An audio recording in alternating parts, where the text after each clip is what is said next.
Guy, as you know, it's been, 14 years since we had a serious bear market in the United States. And I'll use the United States since it's the largest market.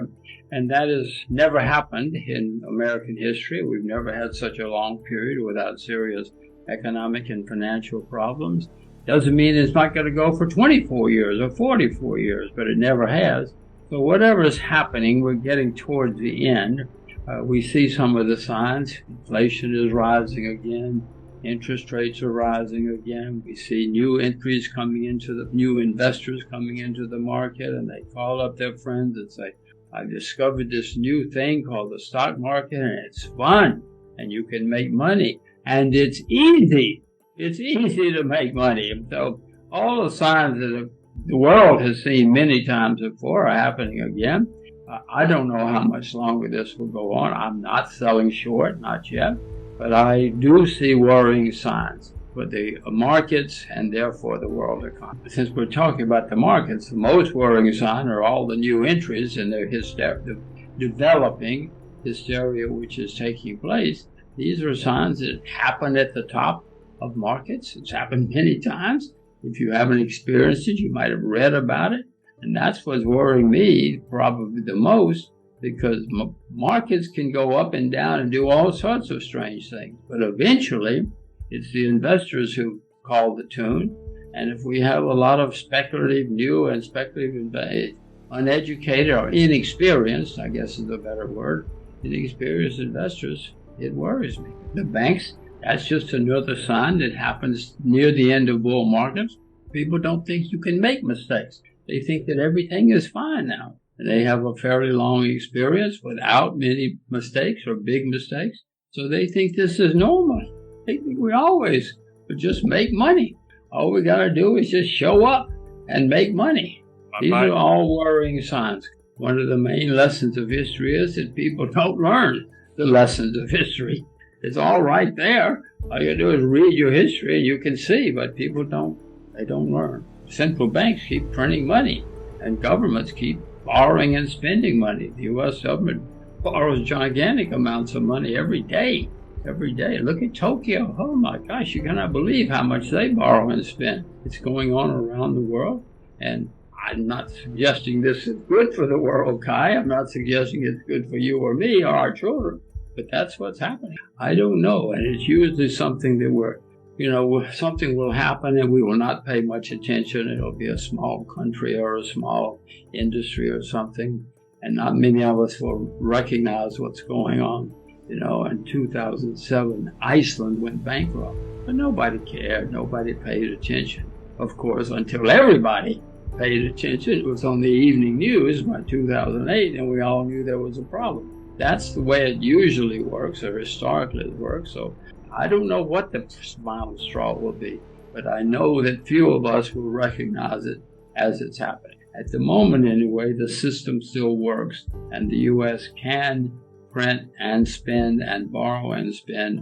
That will someday come to an end, or someday people will be on TV screaming about it, but not yet. But when you see it, Kai, when you see on the evening news that the man in the street is worried about all the government debt, and the interest rates are going higher and higher, and the guys are saying, I don't care, I'm not going to borrow any, I'm not going to lend them any more money, then you'll know the crisis is here. This worries me. I mean, the Bank of Japan, every day the guy goes to work and prints money. He prints more money and prints as fast as he can. He's a good Japanese bureaucrat. He does what he's supposed to.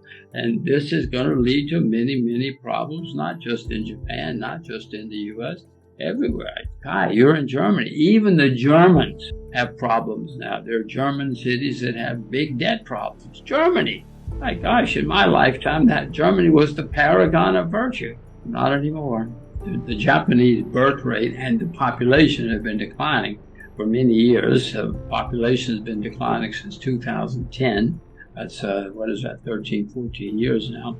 And that is obviously not good, with the debt going through the roof and the population declining. The U.S. still has a rising population, partly because of immigration. Some of it's illegal immigration, but still it's people coming in and increasing the population. But our debt is growing. I don't know whose debt's going faster. I don't know if ours is growing faster or if Japan's is growing faster, but they both are. But Kai, as I say, look out the window, even in Germany. Well, as I look around the world, Kai, I see that stocks in most countries either are or have been at an all-time high or near making new highs. So bonds have never been this high in the history of the world. So bonds are certainly a bubble. So what's left? I mean, property, yes, you can invest in property, and in some places it's great, but many property markets, New Zealand, Korea, I mean, there are many property bubbles going on around the world. That really only leaves commodities that are cheap. I mean, silver is down 60% from its all-time high. Sugar, down more than 60%. So the only asset class that I see where they're really cheap entities are commodities. That doesn't mean you can't lose money if you buy them, but that's the only place I see on a historic basis cheap prices.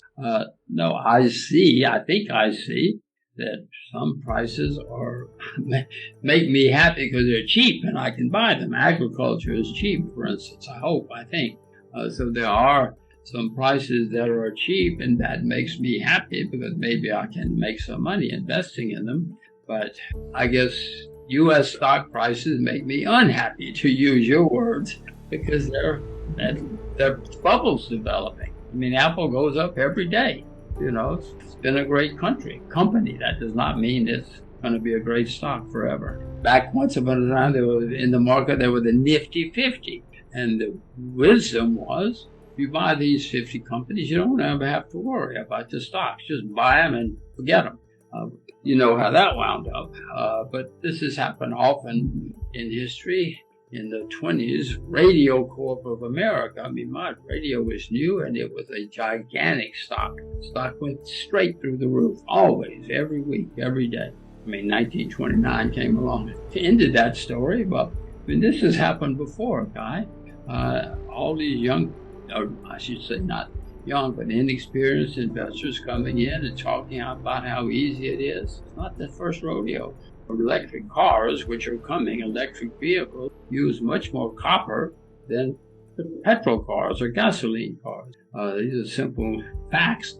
And so as long as we are moving towards electric cars, which apparently we are, the demand for copper is not going down. And people haven't been opening copper mines recently. Lead mines, they use a lot more lead, they use a lot more lithium, they use a lot more everything. So if the world is going to become electric, which apparently we are, the demand is certainly not going to go away.